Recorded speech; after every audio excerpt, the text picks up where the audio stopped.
Nabisto ng pulisya ang nasa 200,000 pisong halaga ng iligal na paputok sa isang bodega sa Santa Maria, Bulacan.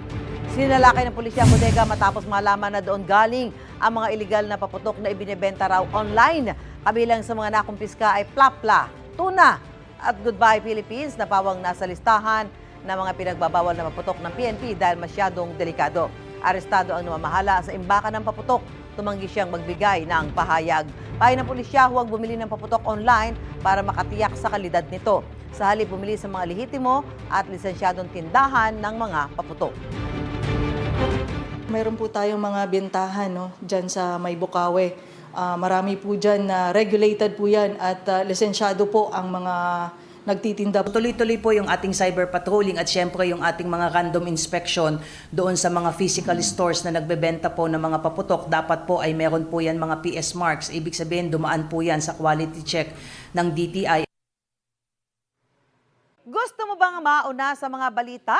Mag-subscribe na sa GMA Integrated News sa YouTube at tumutok sa unang balita.